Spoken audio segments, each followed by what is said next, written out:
गहरे नीले समुद्र से लेकर हरे भरे जंगलों तक हमारी पृथ्वी हिस्ट्री के हजारों सालों से some of the largest and impressive creatures का घर रही है। इनमें से कुछ क्रीचर तो इतने ज्यादा विशालकाय थे कि उनके साइज को इमेजिन करना भी मुश्किल लगता है। From towering herbivores to fierce predators, इन जानवरों ने हमारी पृथ्वी पर अपनी एक ऐसी छाप छोड़ी है जिसके सबूत हमें समय पर देखने को मिलते रहते हैं। तो आज की इस वीडियो में हम बात करेंगे ऐसे ही सम ऑफ द बिगेस्ट एनिमल्स के बारे में, जिनमें सबसे बड़े सेरोपॉड से लेकर डीप सी ओशन के जायंटिक प्रेडेटर्स भी मौजूद हैं। तो तैयार हो जाओ इन क्रीचर्स के सीट साइज से अमेज्ड होने के लिए। Number 7, elephant birds. आज के समय में हमारी दुनिया में बर्ड्स की 11,000 से भी ज्यादा स्पीशीज मौजूद हैं, जो कि हर तरह के शेप और साइज की होती हैं। इनमें से tiny teeny 5.7 centimetre bee hummingbird से लेकर जायंटिक ऑस्ट्रिचेस भी मौजूद हैं, जो कि 9 फीट बड़ी और 136 किलोग्राम तक भारी हो सकती हैं, जिसकी वजह से इन्हें इस समय मौजूद दुनिया की सबसे बड़ी बर्ड भी माना जाता है। लेकिन आज से 1000 साल पहले एक्सटिंक्ट हो चुकी बर्ड के कंपेरिजन में इनका वेट तो कुछ भी नहीं है, क्योंकि मेडागास्कर के आइलैंड पर पाए जाने वाली एलिफेंट बर्ड्स इनसे कई गुना ज्यादा बड़ी हुआ करती थी,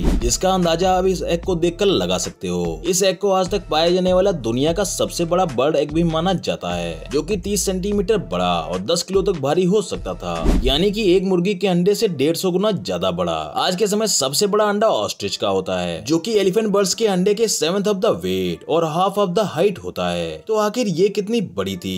इनके फॉसिल से मिले डीएनए के अनुसार ये 10 फीट टाल हुआ करती थी, यानी कि ऑस्ट्रिच से सिर्फ 1 ही फीट बड़ी, जो कि कुछ ज्यादा बड़ी बात नहीं है। लेकिन बर्ड की स्पीशीज में सबसे बड़ी बर्ड होने की वजह से इनका वेट 500 किलो हुआ करता था, यानी कि एक ऑस्ट्रिच से 4 गुना ज्यादा। नंबर 6, एपेक्सियन हैदनाई। जब भी क्यूट एनिमल्स की बात होती है तो उनमें डॉग्स का नाम तो जरूर आता है, क्योंकि ये क्यूट होने के साथ साथ इंसानों के बेस्ट फ्रेंड्स जो होते हैं, चाहे ये किसी भी शेप या साइज के क्यों ना हो। मुझे नहीं लगता कि ये बात इनके लिए भी कहना सही होगा, क्योंकि मिलो एपेक्सियन हैदनाई से एक ऐसे प्रीहिस्टोरिक कैनाइन जो कि 12 से 6 मिलियन साल पहले लेट मायोसिन पीरियड के दौरान इस धरती पर मौजूद थे। इन्हें अब तक के सबसे बड़े कैनिड के रूप में जाना जाता है, जो कि एक ग्रिजली बियर के साइज के बराबर थे। ये 3 से 4 फीट टाल होते थे एट द शोल्डर और 8 फीट तक लंबे हुआ करते थे। एपेक्सियन हैदनाई काफी ज्यादा बल्कि भी हुआ करते थे।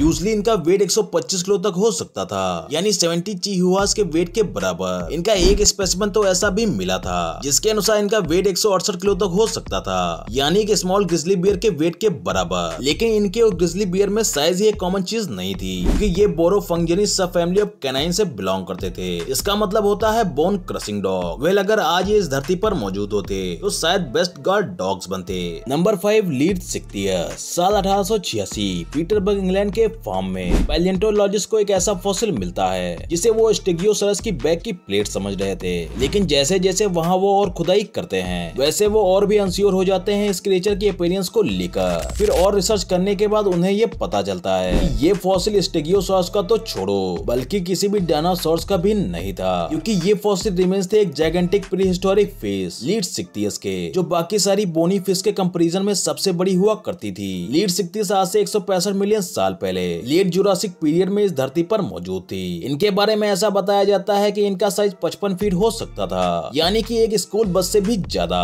ये मछलियां इतनी ज्यादा बड़ी हैं कि आज की सबमरीन्स इनके आगे रबर का डब्बा लगे। इन मछलियों का वेट 50 टन हो सकता था। आज के समय सबसे बड़ी बोनी फिश समुद्र में तैरती हुई सनफिश को माना जाता है। आप ये क्लियरली देख के समझ सकते हो कि इनका साइज एक ह्यूमन से काफी ज्यादा होता है, लेकिन इसके बावजूद भी ये सिर्फ 10% ही लीडसिक्टियस के साइज के बराबर हैं, यानी less than 20th of their weight. Paleontologist के अनुसार इनका एक्सटिंक्शन जुरासिक पीरियड के अंत में हो गया था। नंबर 4, जैगेंटोपिथेकस ब्लैक आई। ईस्टर्न लोलैंड में पाए जाने वाले गोरिल्लास को दुनिया के सबसे बड़े प्राइमेट्स माना जाता है। इनमें मेल 5.5 फीट तक बड़े हो सकते हैं और इनकी मस्कुलर बॉडी का वेट 220 किलो तक हो सकता है। इनकी पावर की वजह से ये बहुत ही ज्यादा डेंजरस होते हैं। लेकिन जरा सोचो एक ऐसे प्राइमेट के बारे में जो कि इनके अंदर भी डर पैदा कर दे। तो मिलो जैगेंटोपिथेकस ब्लैक आई से। आज तक जैगेंटोपिथेकस के सिर्फ जॉ बोन और टूथ के रिमेन्स की डिस्कवरी ही हुई है, लेकिन ये रिमेन्स इतने ज्यादा बड़े थे कि पैलियोंटोलॉजिस्ट का ऐसा मानना है कि ये 10 फीट तक बड़े और 540 किलो तक भारी हो सकते थे। लेकिन सैडली इनका मैसिव साइज ही इनके डाउनफॉल का कारण बना, क्योंकि ये एक हर्बीवोर एनिमल थे जो कि अपने साइज की वजह से लार्ज अमाउंट ऑफ फूड पर डिपेंडेंट रहते थे। इसमें मोस्टली फ्रूट्स, लीव्स और फॉरेस्ट प्लांट्स मौजूद थे। लेकिन आज से 1 लाख साल पहले ग्लोबल वार्मिंग की वजह से ज्यादा एरिया सोना लैंडस्केप में बदलता जा रहा था, जिसकी वजह से इनका जो फूड सोर्स था उसकी भी कमी हो रही थी और यही कारण था इनके एक्सटिंक्शन का। नंबर 3, पैराफोजोजियस सेपराडेंसिस। सेफलोपॉड्स गहरे समुद्र में पाए जाने वाले ऐसे मरीन क्रिएचर जो अपनी क्लॉस और एक्सक्लूसिव बॉडी के लिए जाने जाते हैं, जैसे स्क्विड, ऑक्टोपस और कैटलफिश। इनमें से सबसे बड़े सेफलोपॉड जो आज भी इस धरती पर मौजूद हैं, उन्हें हम जायंट स्क्विड के नाम से भी जानते हैं। इनमें से कुछ का साइज तो 42 फीट तक हो सकता है। मोस्टली इनकी पूरी लेंथ तो इनके टेंटकल्स में होती है, क्योंकि इनका जो बॉडी स्पैन है वो सिर्फ 8 फीट तक ही हो सकता है। लेकिन सिर्फ लेंथ ही नहीं इनको एक कोलोसल क्रिएचर बनाती है, क्योंकि इनकी जो आंखें होती हैं उन्हें पूरे एनिमल किंगडम में सबसे बड़ी आंखें भी माना जाता है, जिनका डायमीटर 25 सेंटीमीटर बताया जाता है। Surprising it may sound, but giant squid is largest but not the heaviest cephalopods alive today, क्योंकि समुद्र की गहराइयों में मौजूद कोलोसल स्क्विड का वेट लगभग 500 किलो से भी ज्यादा होता है, यानी double the weight of a giant squid. लेकिन इन सबके बावजूद भी ना तो कोलोसल स्क्विड या जायंट स्क्विड सबसे लार्जेस्ट सेफलोपॉड्स हैं, क्योंकि लेट क्रीटेशियस पीरियड में पाए जाने वाले पैरापुजोसिया सेफराटेंसिस सबसे बड़े सेफलोपॉड्स थे, जो आज से 100 मिलियन साल पहले इस धरती पर मौजूद थे। ये एक सेल्ड सेफलोपॉड्स थे, यानी इनकी बॉडी एक ह्यूज सेल से कवर्ड रहती थी, जिसकी डिस्कवरी सबसे पहले 1895 में जर्मनी में हुई थी। डिस्कवरी में मिले इनके सेल का डायमीटर ही 6 फीट था, जो कि एक पूरा कंप्लीट सेल भी नहीं था, जिसकी वजह से साइंटिस्टों का ऐसा मानना है कि इनके पूरे सेल का डायमीटर 11 फीट से भी ज्यादा बड़ा हो सकता है, जिसका अलोन वेट ही 680 किलो से भी ज्यादा होता है। यानी इनके सेल का वेट ही एक कोलोसल स्क्विड के पूरे वेट से ज्यादा है। तो जरा इमेजिन करो कि इस कोलोसल क्रिएचर का वेट कितना होगा। वेल रिसर्च के अनुसार इनका एस्टिमेटेड वेट 1.6 टन है। इनका एक्सटिंक्शन लगभग 66 मिलियन साल पहले, यानी क्रिटेशियस पेलोजीन एक्सटिंक्शन इवेंट के दौरान ही हो गया था। नंबर 2, पैलियोलॉक्सोडोन नेमेटिकस। वेल इसमें तो कोई शक नहीं है कि largest living land animal elephant है, मोर स्पेसिफिक अफ्रीकन एलिफेंट, जो कि 13 फीट तक बड़े और 12 टन तक भारी हो सकते हैं। लेकिन आज से 2.5 मिलियन साल पहले ड्यूरिंग द प्लाइस्टोसीन पीरियड हमें ऐसा पता चलता है कि हमारी धरती पर इनसे भी ज्यादा बड़े एलिफेंट मौजूद थे, जिनके फॉसिल हमें इंडियन सबकॉन्टिनेंट से मिलते हैं। डिस्कवरी में मिले इनके पार्शियल फीमर का साइज ही 6 फीट 2 इंचेस था।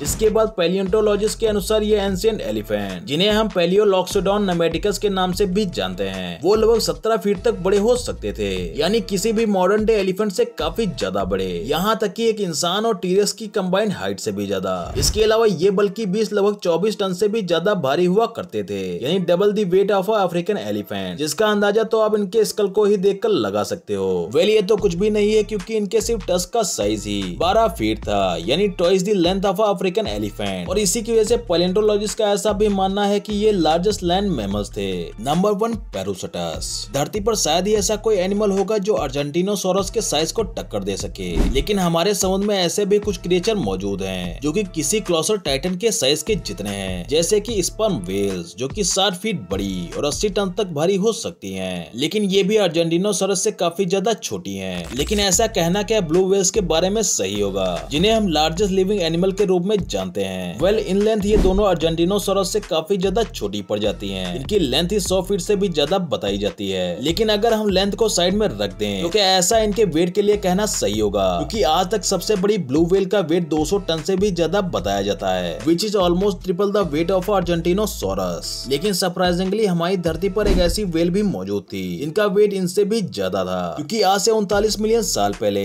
यानी इयोसीन पीरियड के दौरान हमारी धरती पर पैरोसोटस नाम की एक ऐसी वेल मौजूद थी, जो कि लगभग 65 फीट तक बड़ी हो सकती थी, लेकिन ब्लू वेल से काफी ज्यादा छोटी थी। लेकिन इसके बावजूद भी पैलेंटोलॉजिस्ट का ऐसा मानना है कि इनका वेट लगभग 370 टन से भी ज्यादा हो सकता था। इसका मतलब है कि एक एवरेज वेल से लगभग 3 गुना ज्यादा। वेल अगर ये आज भी जिंदा होती तो no doubt most heaviest animal का रिकॉर्ड इन्हीं के पास होता। वेल जैसे जैसे नई डिस्कवरीज हुआ करती हैं, तो शायद आने वाले समय में हमें इनसे भी ज्यादा बड़े एनिमल्स के फॉसिल देखने को मिले। लेकिन तब तक के लिए इनमें से किस जायंटिक बीस्ट ने आपको सबसे ज्यादा इंप्रेस किया, कमेंट करके जरूर बताना। और अभी तक अगर वीडियो को लाइक नहीं किया है तो वीडियो को लाइक कर चैनल को सब्सक्राइब कर दो। मिलते हैं नेक्स्ट वीडियो में।